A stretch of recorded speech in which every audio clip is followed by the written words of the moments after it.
Bien le bonjour à tous, pauvres bougres qui croupissaient dans cette prison sans rêve ni espoir.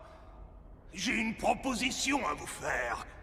Un combat sans merci entre vous tous dans votre cage géante.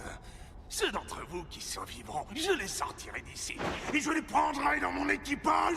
Vous êtes partants?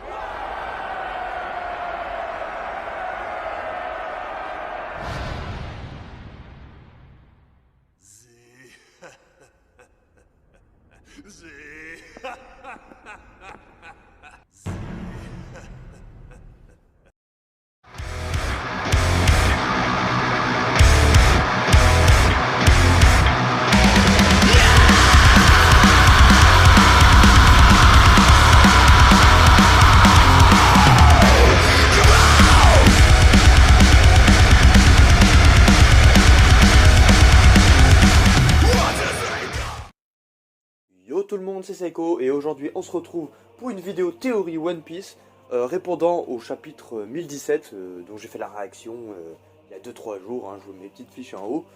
Ce chapitre était très intéressant, on a appris pas mal de choses, il y a eu pas mal de révélations, déjà sur les MADS, donc la réunion de scientifiques qu'il y a eu à l'époque, les formes hybrides de Queen, mais aussi celle de Woozwoo, et justement des révélations sur Woozwoo, son passif dans le gouvernement mondial en tant que membre du CP9, ayant fait une connerie, laissant échapper le fruit du Gomu Gomu no que Shanks a volé. Et aujourd'hui on va se concentrer justement sur ce petit élément, sur Woozwoo en fait, sur Woozwoo, le personnage de Woozwoo, car j'ai trouvé une petite théorie qui est assez intéressante, et j'aimerais aujourd'hui vous en parler dans cette petite vidéo théorie.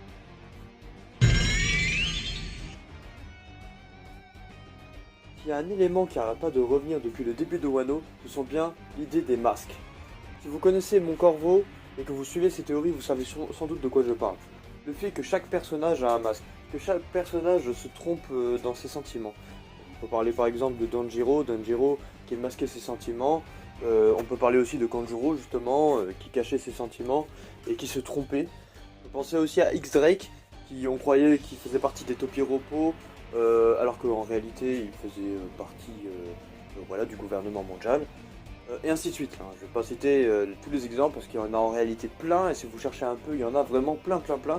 Mais ce que je veux dire par là, c'est que en fait, le thème principal en fait, de l'arc de Wano, en fait, c'est la trahison. C'est la trahison, c'est l'espionnage, et aujourd'hui on pourrait penser que Woozwoo est aussi un de ces traîtres.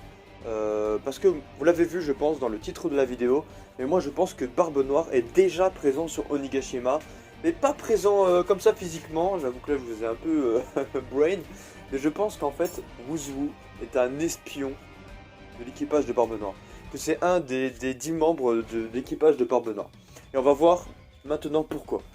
Déjà il faudrait parler de Barbe Noire. À force on le connaît ce gros chacal, c'est lui qui a vaincu Ace, qui l'a ramené à la marine.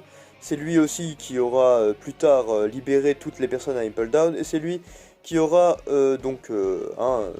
déclenché la guerre de Marineford, et aussi volé le fruit de Barbe Blanche après l'avoir lâchement tué. S'il y a quelque chose d'inhérent donc à Barbe Noire, c'est que c'est un grand stratège. Il a toujours 10 longueurs d'avance sur les autres pirates, et ça d'ailleurs c'est quelque chose qui revient dans le conseil du Gorosei, qui le désigne comme un ennemi très dangereux ayant toujours des coups d'avance. Ça ferait sens que Marshal D-Teach ait infiltré l'un des plus grands équipages du monde entier, l'un des 4 empereurs, Kaido sans bête. Et donc ça ferait sens que Marshal D fucking gros dégueulasse Teach infiltre l'un des plus grands équipages du monde entier, celui de l'un des 4 empereurs, Kaido sans bête. Mais bon, revenons un peu sur le chapitre, les informations qu'on a pu nous donner. On nous explique qu'il y a 12 ans, Woozwoo a commis une erreur grave en perdant le Gomu Gomu no Mi, qui aura eu raison de sa place de CP9 et aussi de son emprisonnement à Impel Down. On pourrait clairement théoriser sur l'importance du fruit avec ces éléments, mais bon, certainement pour une autre vidéo. Imagine alors sa rencontre avec la grosse baleine, le All Blue Jinbei. Woozwoo lui dit qu'il a déjà vu une fois, quand Jinbei était un Shichibukai. Or, quand on y réfléchit un peu, ce n'est possible qu'il y a 2 ans, quand Jinbei a été emprisonné pour avoir voulu empêcher Marineford. A l'époque, Woozwoo était déjà en prison depuis alors 10 ans. Et n'oublions pas que l'un des grands événements de One Piece, c'était il y a 2 ans, Luffy fait éruption dans Impel Down, foutant à bordel son nom. Il libère quelques prisonniers du niveau 6 et se dirige vers Marineford. Au même moment, Barbe Noire entre dans le niveau 6 et dit aux prisonniers de se faire une battle royale et que les survivants feront partie de son équipage. Wuzwu, qui était alors prisonnier, a sûrement survécu avec sa large panel de techniques du CP9 et est donc rentré dans l'équipage de Barbe Noire. Si on regarde l'équipage actuel de Barbe Noire, on remarque qu'ils sont 9. Or, l'équipage de Luffy sont 10. Si dans la logique, il faudrait que chaque capitaine de l'équipage de Barbe Noire se fight contre un membre de l'équipage de Luffy, il faudrait qu'il y en ait encore un. Imagine peut-être Wuzwu être l'un des capitaines de Barbe Noire. De plus, on remarque que Wuzwu a directement remarqué que X-Drake était un espion du gouvernement mondial. Donc toutes les qualités requises pour être de bon espion.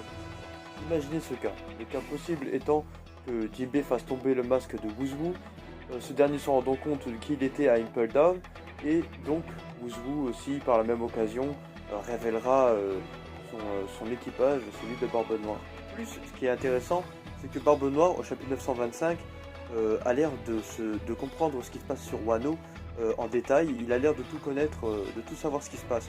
Ce qui est un peu bizarre. Du coup, on peut imaginer qu'il y a un espion sur place et donc Wuzwu serait le candidat idéal. Et ben voilà tout pour cette petite vidéo, cette petite théorie. Merci de l'avoir regardé. Voilà, une future application de Barbe Noire à Wano, ce serait très intéressant. Voilà, bah si t'as aimé, bah n'hésite pas à mettre un petit commentaire, ça me ferait plaisir. Et nous, on se retrouve la semaine prochaine pour le chapitre 1018 de One Piece. Je ferai sûrement une petite réaction. Voilà, allez bisous.